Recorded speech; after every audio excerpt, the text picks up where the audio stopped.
I was just walking down the street one day and then saw people coming out with like food parcels. I just came into the centre just to see what it was about, reading posters. So I asked about food parcel, which they helped me with, and then I basically came back a few times, and then I got into like classwork and things like that. And then I've started getting into volunteering, doing the bread and butter thing on a Monday. I do an art class on a Tuesday, and like I say, I'm doing the gardening class today. But I've been homeless in the past, and then they put me up in a hotel before they give me my own accommodation. And then I've been in my own accommodation around there now for about 2.5 years. With the cost of living and things like that, everything going up like electric and all the bills going up and that lot, and food going up even.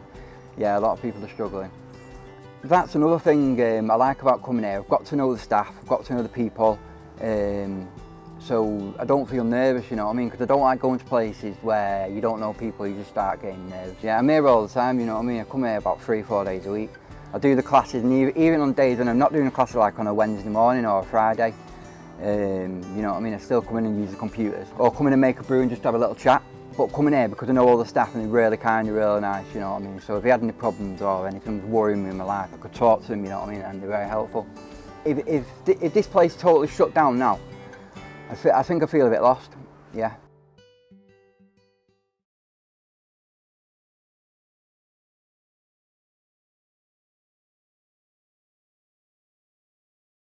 Anybody that's within the community, within Old Trafford, like M16, M15, that's where the hub covers. Say for instance, if someone's on benefits, they're on, you know, disability, things like that, they can actually access Trafford Assist. But if somebody that is not on any, you know, forms of benefits, they wouldn't be able to access the Trafford Assist. So that's where the household support comes into play.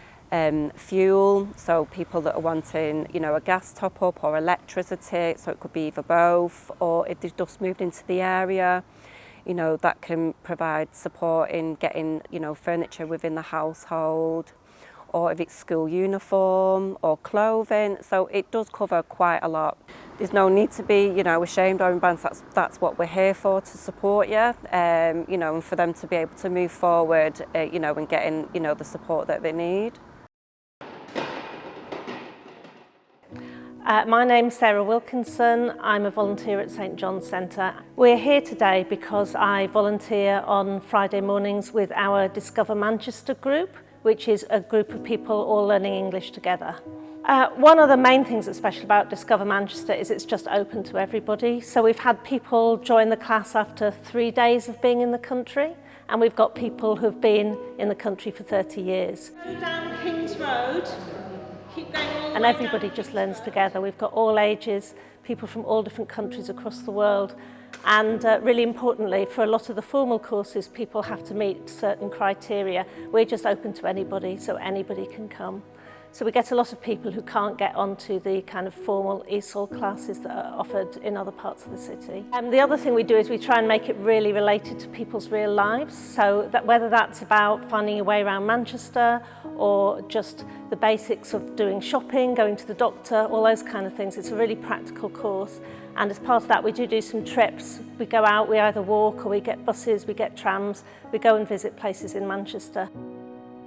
Another thing that's really unique about the class is that we have people who speak absolutely no English at all, and we have people who have maybe come from countries where they've been to university and studied English, And so we have all different levels, all learning usually about the same topic, but we split people into groups and we do things at different levels. And it's great because we have lots of volunteers, so we can provide lots of support at different levels for people. Where you see yourself?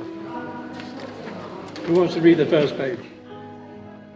I'm Alan. I'm a volunteer English teaching assistant for the ESOL class at St John's. I mean, I'm chatting away now, and you wouldn't know that I used to be a very shy person. I'd be the guy in the party who'd be sitting in the corner while everybody else is having a laugh. You know, I'd be sitting lonely in the corner, not knowing how to approach people. Well, I've been looking around for a long time. I'm interested in languages, and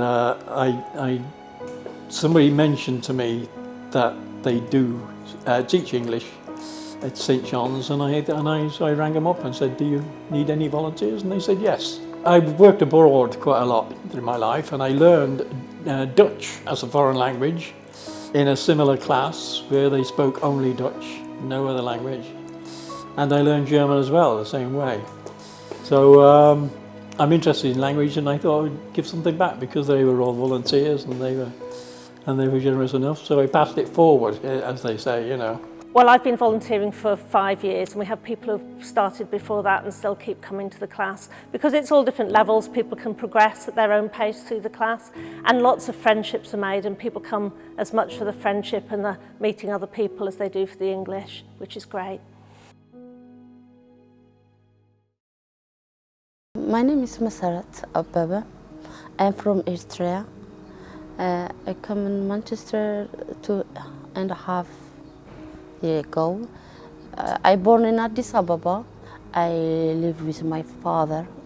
I don't have anything big family when we go together. I have a long story to go in the Sudan. I was in Lebanon. I passed Greece. After I come in the UK. First, when I'm coming the first one from Lebanon to Greece, no have anything. We go with the leg and the boat to pass from Turkey to Greece. After I am coming in the lorry inside in the UK, it's so very hard and it's very long and I was a bit tired. Now 2.5 years ago, now I get the papers, my life properly it is changed.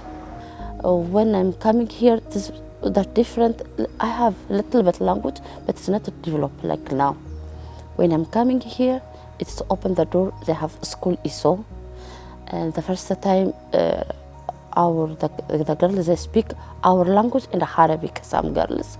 We sit the teacher down, they learn us about the spelling, date, what is the Manchester, what the weather. Like that we started, we go outside to see the colors, what's the meaning, everything to be start. Almost 1 year, the 7 girls stay in the class without move anywhere. We've known Masrat quite a long time. She started coming to us with some of her housemates during COVID. She was going to be moved from her Serco housing to Liverpool because the house was going to be sold, and obviously that would have disrupted her learning and broken her off from all her social contacts here. Everything she changed immediately. Okay, Liverpool, I don't know anybody now. I communicating with St John's. I explain what happens about the house where I am go. Because Old Trafford no have enough houses, they told me. It's very hard time. And so initially we were just going to give her a letter to explain why we thought she shouldn't have to move. And then we helped her to get all the other letters together that she needed. It was basically just helping with those kind of bureaucratic tasks, making some phone calls, finding out what we needed to send and who we needed to send it to. And then when she was moving out of the asylum seeker housing because she'd got her leave to remain, the same thing was going to happen. She was going to be sent out of the area, so the whole process started again. And we were trying to help her get housing locally. I asked her, don't worry, Masi, we will see in the housing, and we're talking, we're writing, we help you. I would not like to take credit for the fact that she's actually now managed to get a flat share just around the corner from here, because obviously there's a shortage of housing.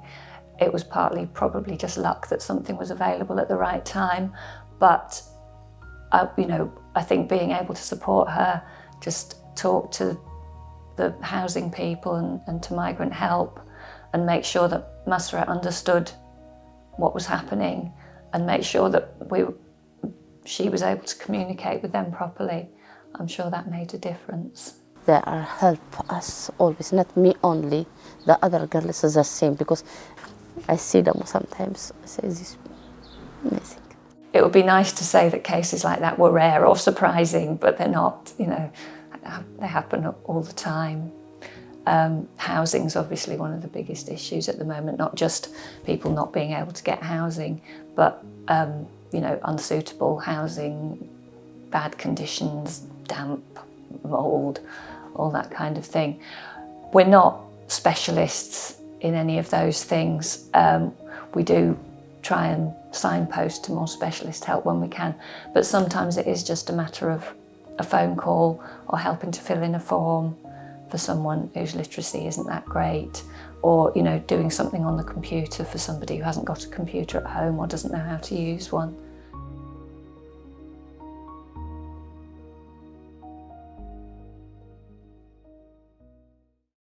I'm Faith Watson and I lead the Shylarks singing group. Set the sun to the moon, set the head to the heart. We have more in common than sets us apart. But it's aimed at any adults who fancy a good sing. They don't have to have any experience at all at singing. They don't need to be able to sing in tune at all. It really is open to everybody, and everything we do is unaccompanied, and it's always in harmony, which means that there's more than one note being sung nearly all the time. We don't do songs arranged soprano, alto, tenor and bass, which is the more traditional way. We just we might have a tune, and then there might be a higher part, a lower part, and one or two parts in the middle. And it's not men on the low parts, women on the high parts. It's you sing wherever feels comfortable for you in your voice, in whichever part you fancy. And you're always encouraged then to, if you sung a high part in one song, maybe try a medium part in another song, and why not a low part in another song. So we really encourage people to just move around and try everything. I'm Louise, I'm a volunteer at St John's Centre and I'm a member of St John's Church. I always have a love for singing. From a child in Jamaica, I used to sing in choirs, school choirs. Yes, I love singing. It's good for my lungs as well. Something that makes this group different is it's not just me who does the teaching. I kind of lead it. Several of those people in the teaching team are people who already had a lot to do with the centre and probably the church as well. And so it's always felt, right from the beginning, an integral part of the centre, which was nothing to do with me, it was to do with the members. Previously, before I started teaching here, of course, I've been a member of the St John's Church from 1986. The social atmosphere of the group singing, and you sing and you're telling a story, don't you? You're telling somebody else a story. Gradually people might teach a whole song, or they might just teach a bit of a song, or sometimes they just support the group by learning a song first so that they can more confidently help the others. It doesn't matter what level they're at. If the odd extra note creeps in here and there unintentionally, it's not the worst thing in the world, and we just say it's a new harmony. There's no such thing as a wrong note. If you could find the courage to turn up, then you'd be very welcomed, and it's a very sort of relaxing place to sing. 1, 2, 3. The leaves wave, oh yeah, like fire. The leaves wave, oh yeah, like fire.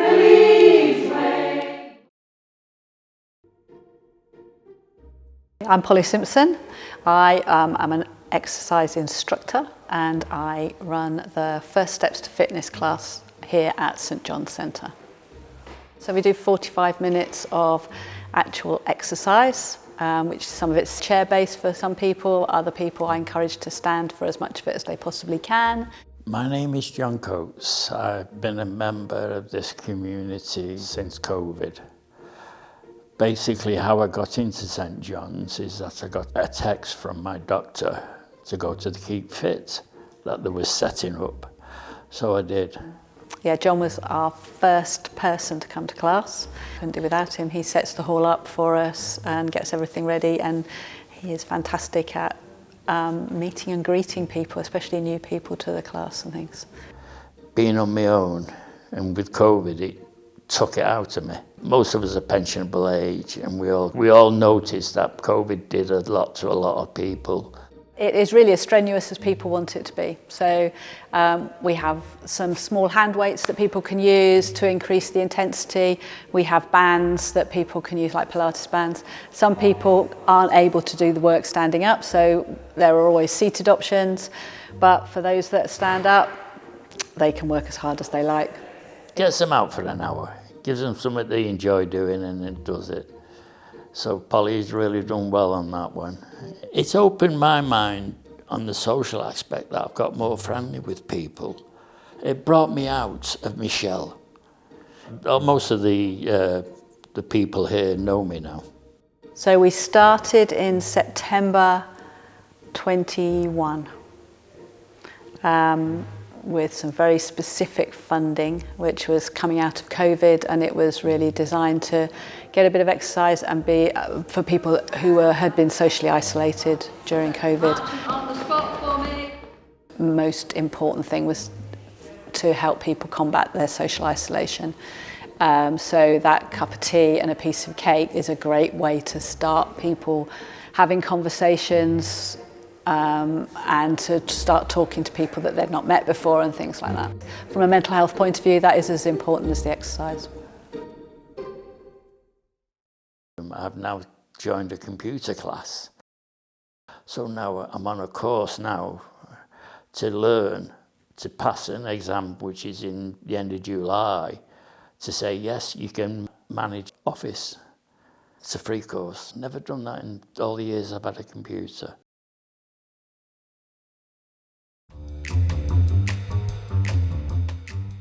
My friend Elaine, she used to work here. She got me involved in St John's Centre. I moved from Ashton-under-Lyne to Old Trafford, Manchester. I never knew anybody. I'm a caretaker and also do voluntary work here too, still.